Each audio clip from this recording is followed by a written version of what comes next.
Dear Attorney General Dave Jost, the majority of this letter has been submitted to the Democratic caucus, and I wanted you to know, to understand what my complaint is about also, because I don't feel comfortable leaving it in the hands of the Democratic caucus. I feel there has been gross neglect on the part of the caucus, leaving me ultimately perplexed on how to address or safeguard self and Indigenous Black Americans who aren't immigrants. It would appear to me that in the year 2020 has brought forth a deliberate disregard for Indigenous Black Americans to the point I feel compelled to write you. Desperate times calls for desperate measures, which means, and I quote, actions that might seem extreme under normal circumstances are appropriate during adversity. Before I go forward, first I would like to introduce myself with the usage of social media YouTuber name, For Black Righteous Folks Home. Reason being, I intend to read and broadcast this letter on my channel as proof to writing you and this Congressional Black Caucus. I believe Americans should understand and understand how to sufficiently advocate and document correspondence to persons who hold office or posts connected to White House or Congress. At the end of this formal letter, I will submit name and address via certified mail as I stated on email sent December 11, 2021. A response can be received by this office as acknowledgement of receipt of the official letter to Sheila Lee and the Black Caucus. You're getting a version upgraded with more information, so I just want to state that fact. There were things I skipped out of rushing to send something out of alarm of the anxiety I now have with this country and its goals involving our democracy. I am glad to be able to share the contents of my concerns and alarms of the state of affairs involving persons trying to impose other agendas onto Indigenous Black Americans for not a benefit at all for them. So when reading, keep in mind this was to first give the Black Caucus a chance to fix the failing of understanding of the person I bring forth to complain. Thanks for your eyes, and hopefully a remedy or a lane is available to bar the imposement of my American rights and my desire to stay free as an American.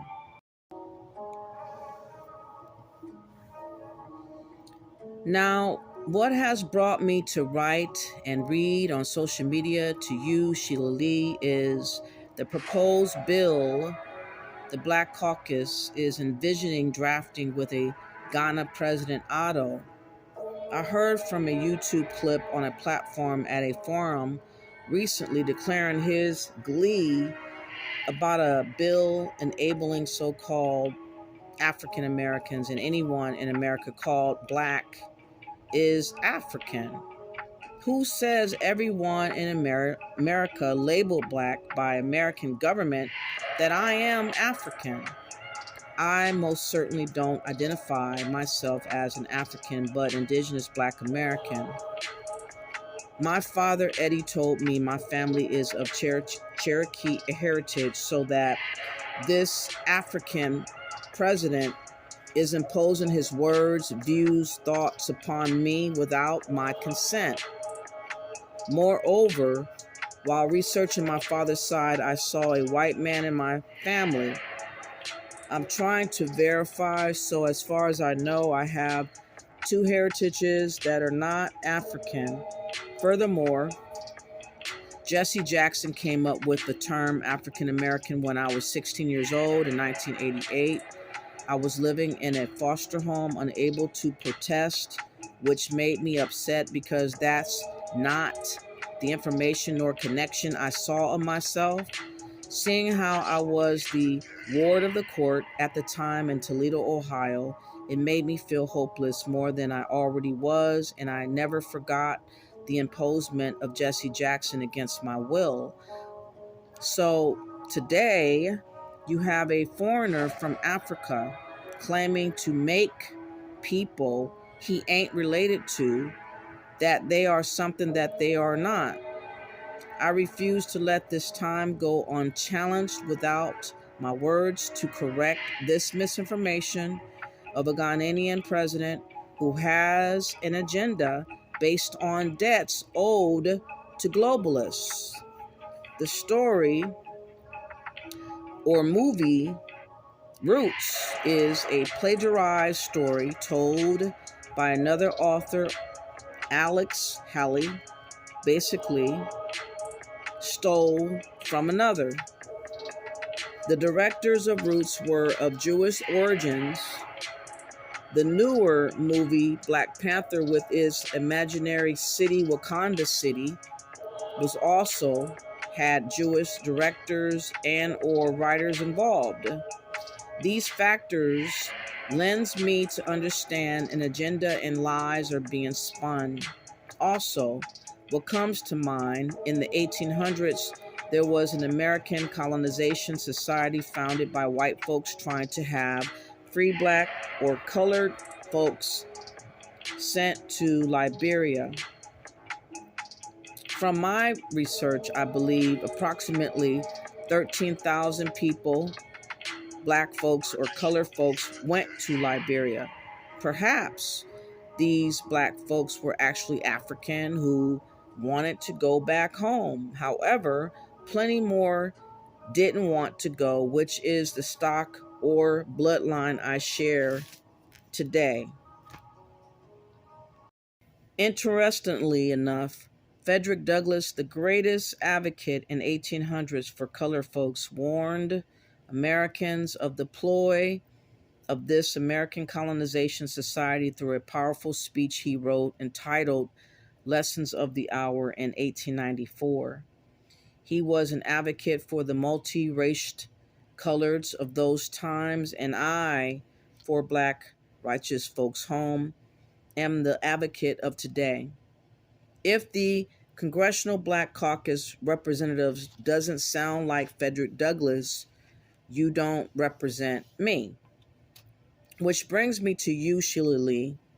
I am confused. Sheila Lee, this body or organization is supposed to represent all so-called Black people of America, but you've skipped discussions with Black indigenous Americans. You skipped our input, suggestions, desires, concern when drafting a bill with a foreign country. I am more flabbergasted that any discussion as of late has only included talk about Africa, gays, transgender, and immigration policies. What happened to Black indigenous Americans' voice, though?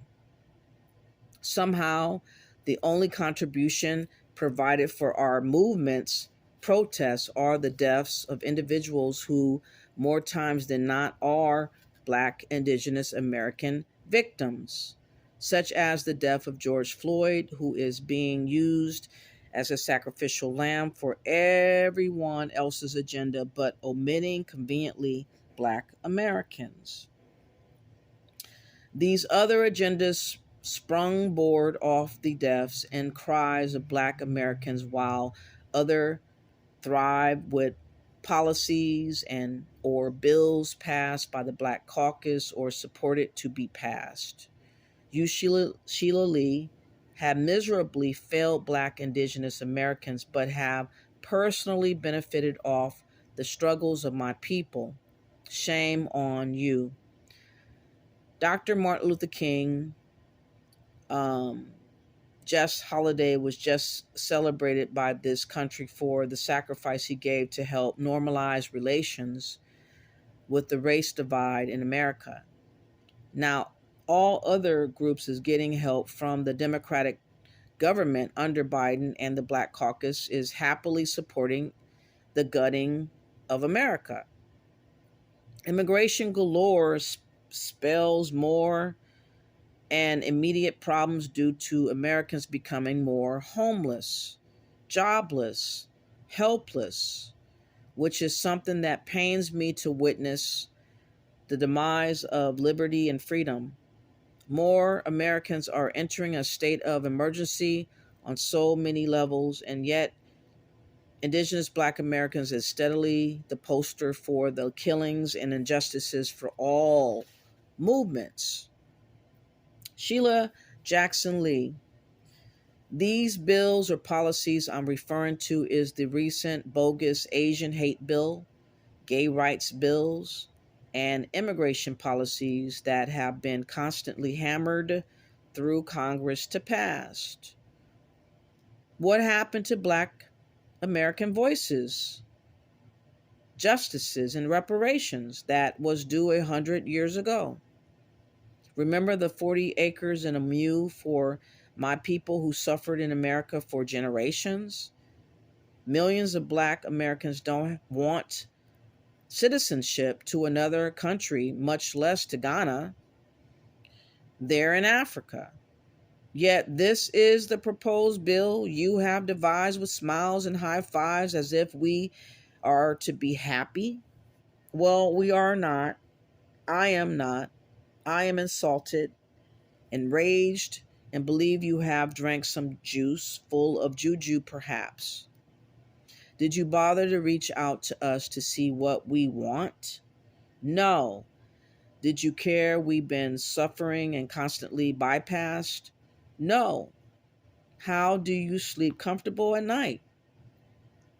I'm hearing on social media that a potential bill is being drafted for reparations for next election, and that these bills includes the Pan-African mindset, which is basically hijacking reparations, the actual bloodline of Indigenous Black America, who are multi-race, not solely African. The lineage to Africa is not known for us Indigenous Black Americans, which makes our American identity most important in the global sense. That meaning and identity, however, is being dismantled with the influx of immigration over the past 50 years or so, making our identity snatched, which is a good reason to bring up, for talks for a needed redress to rename Indigenous Black Americans to a name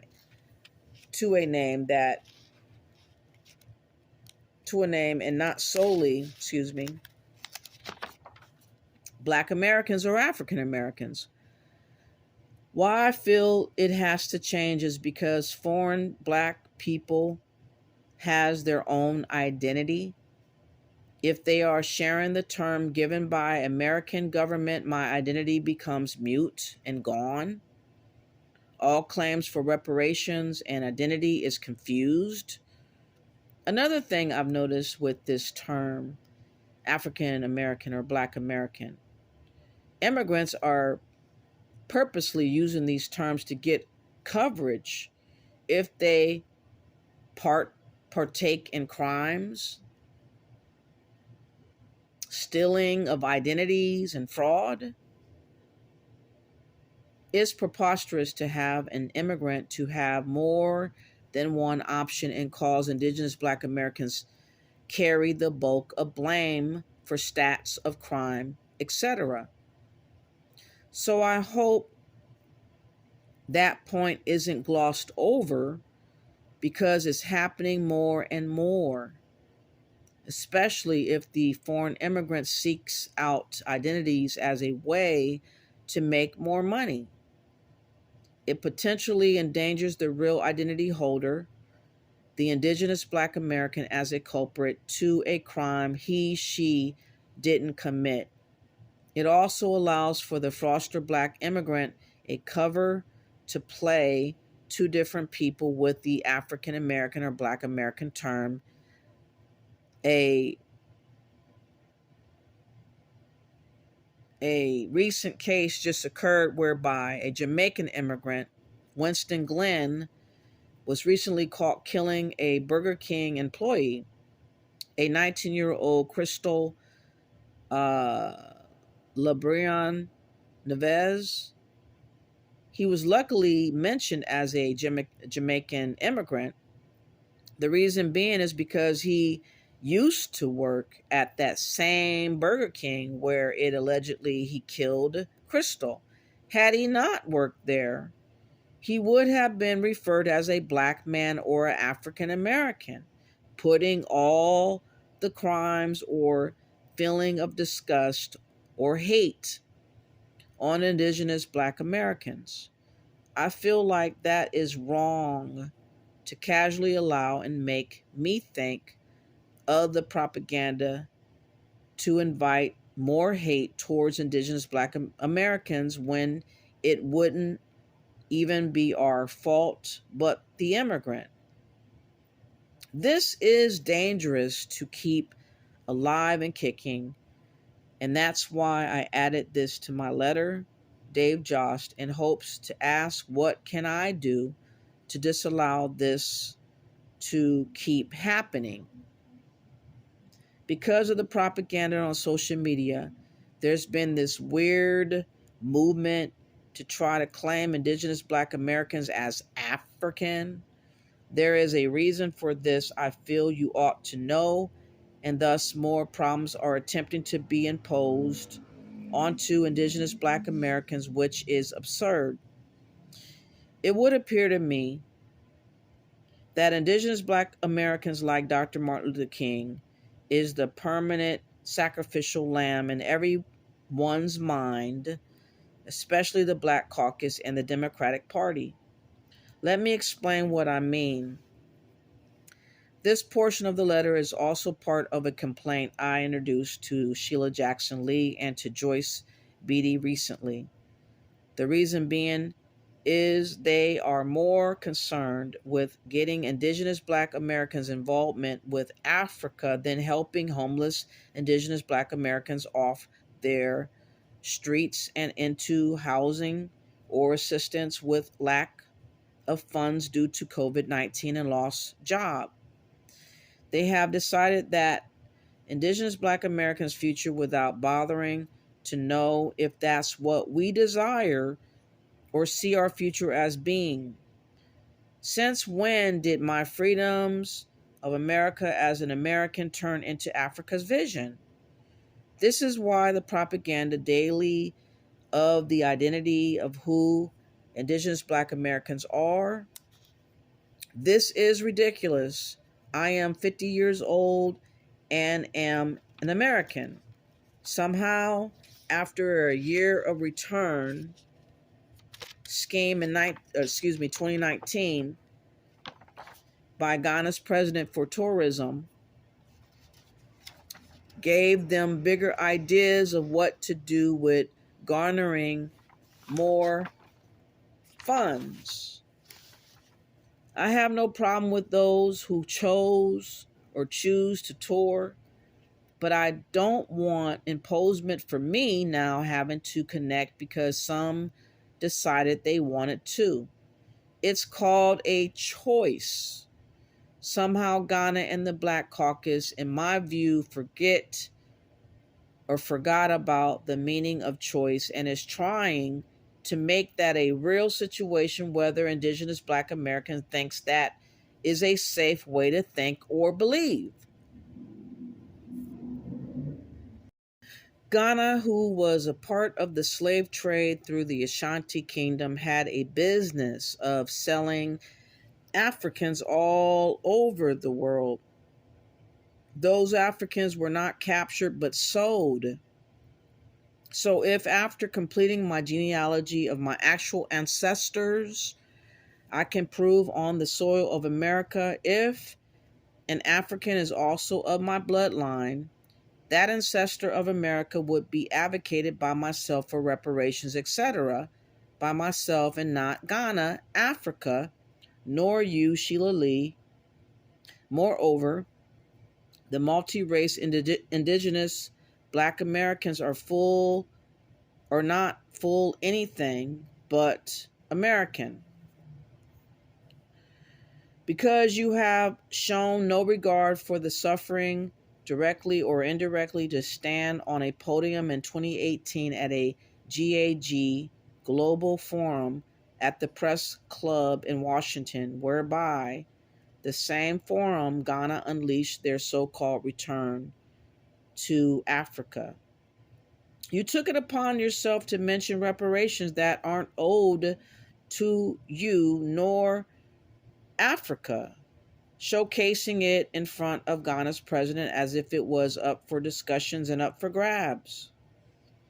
Ghana, who partook in slave trading, shouldn't be near any discussions mentioning reparations that are owed to the indigenous Black American whose ancestors actually suffered slavery, forced labor, Jim Crow, loss of heritages with the categories this government continually placed onto us.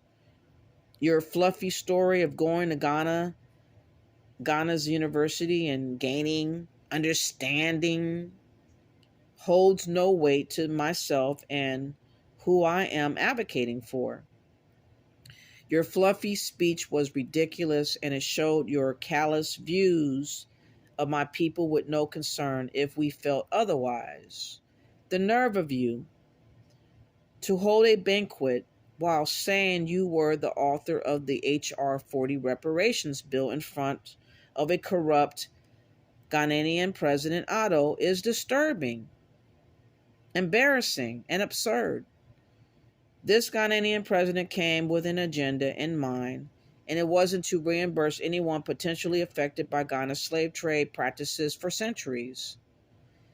Africans who were flicked onto cargo boats onto turbulent oceans, disrespected, disregarded, dehumanized, and face close death encounters.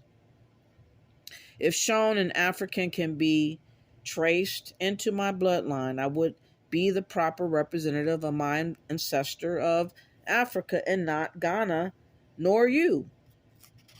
Black indigenous Americans have a right to be heard, but somehow you have disallowed our voices, which is why I am writing and talking to you now.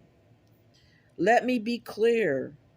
I nor persons I am advocating for am not wanting nothing from Africa but to be left alone. So who are these African Americans, quote unquote? You're drafting a bill for citizenship or residency to Ghana. It's as if you have given people over to Africa without their choice or approval or consent. You are not our God, Sheila Lee, nor are Marcus Garvey, who also is not our leader. He proved to be a fraud, and you and your bedfellows are the same frauds. A better question, are you referring to Africans who recently fled Africa and now living in America? Because you are not drafting citizenship to the majority of any indigenous Black American. The term African American has muddled or muddied the waters with the claims for reparations, and you, Sheila Lee, hasn't done anything about it. We got slews of immigrants that had nothing to do with our history here in America and now are prancing around claiming to be us. That is why I have also submitted my Declaration of Identity to you. Also, to have you realize Indigenous Black Americans are not happy to have our identity snatched nor shared with persons who already has an identity. I am asking this office to change our name to Indigenous Black American because immigrants can stop hijacking our identity. It is so disrespectful to see immigrant Black folks say they're us and benefit off of us and still have an option to state other claims with their original identity. They are double dipping and coming up while Indigenous Black Americans are left barren with absolutely nothing but having a stupid name calling us African Americans. Your bill, Sheila Lee, ought to state it's for Indigenous Black Americans, not African Americans, because it's allowing immigrants to play dumb as if they didn't know they aren't us. This isn't about hate. This is about setting the record straight and not diluting our reparations claim to be taken over by persons who never suffered at the hands of America. As you know, your parents were immigrants and you decided to come to America after the coast was clear with many deaths of Indigenous Black Americans and not the other way around. I am aware Ghana had a year of return, garnering $1.9 billion off of tourism.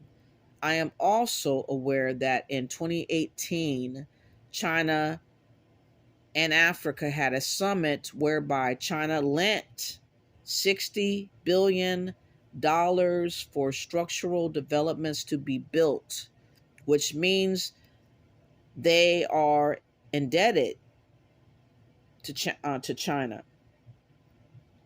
200 billion is a number I last researched owed to China and counting. Not to forget the IMF, World Bank with plenty of more billions. Africa took loans they knew they would not be able to pay back.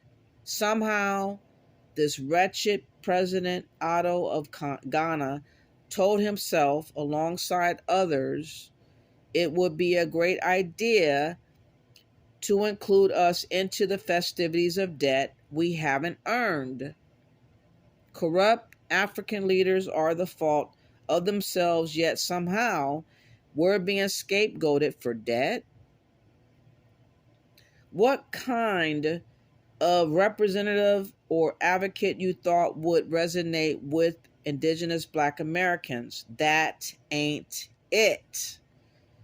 Africa has no jurisdiction over me, nor my persons that are Indigenous Black Americans I am speaking for.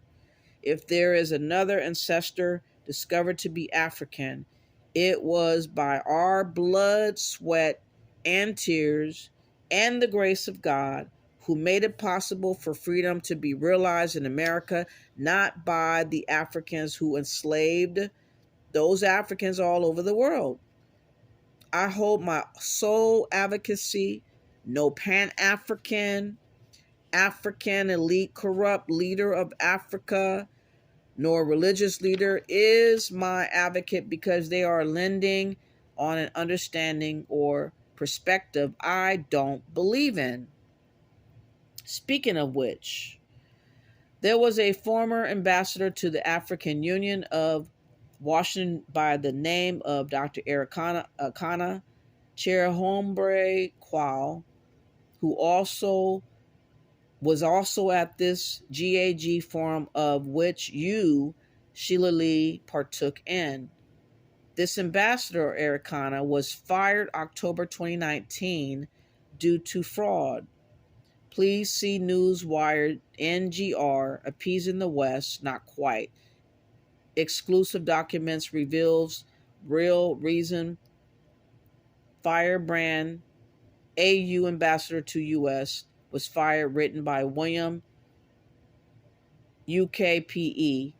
And I quote from an excerpt: the whistleblower provided a trove of official documents, many of which can be viewed at the bottom of the article, showing that while the AU ambassador was giving inspiring speeches denouncing neo colonization and energizing the African diaspora in Washington, D.C., she was actually administering the AU's affairs like a stereotypical African dictator, sticky fingered, nepotistic, with zero regard for due process and ethics, end quote.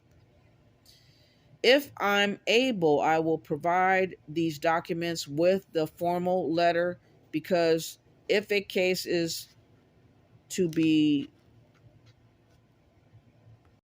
if a case is brought against this organization or other persons, this will be vital for proof as to the fraud of this past ambassador, indigenous Black Americans, and our claim for reparations and all injustices that hasn't been addressed or atoned for due to the attempting hijacking of what's due.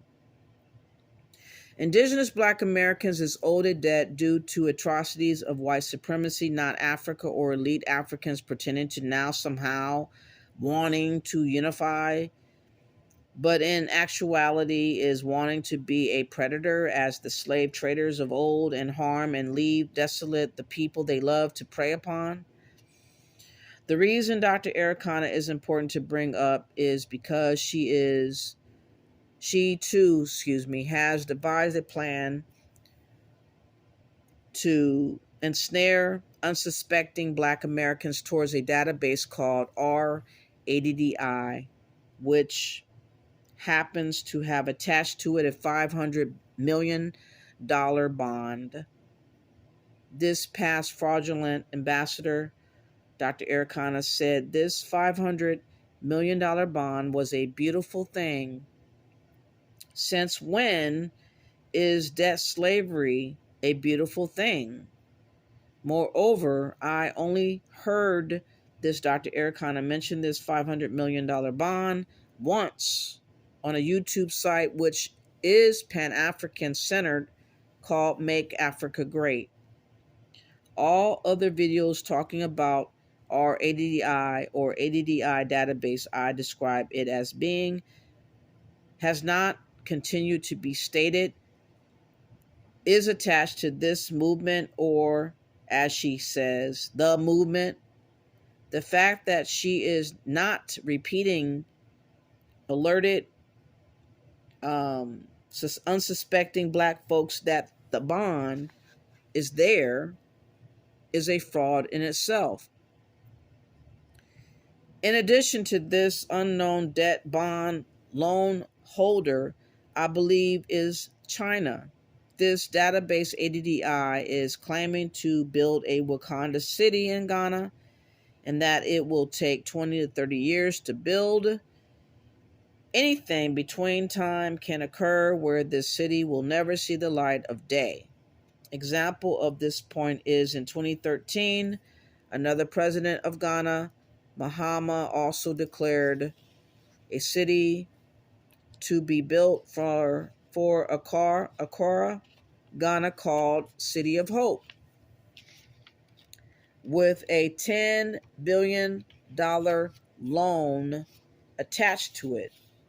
This City of Hope never was built, but that $10 billion loan was still given to Ghana's president. This fraudulent President Mahama still had access to the money while cementing debt to his people of Ghana. Nonetheless, Dr. Ericana has taken a page out of what the past president already has done, thus the reason to also include her in my complaint, protest, outcry about these corrupt past and current African leaders who are now seeking indigenous Black Americans to be a debt slave. What is in the minds of people thinking or believing indigenous Black Americans should accept being slaves to debt? Moreover, Dr. Ericana also mentioned several times as an ambassador to the African Union and after being fired for fraud that indigenous Black Americans reparations ought to go to Africa. I absolutely want this Dr. Ericana barred from having discussions and attempting to hijack reparations for herself and her greedy elite Africans. I have also included in this trove of information the real reason Dr. Ericana was fired right here.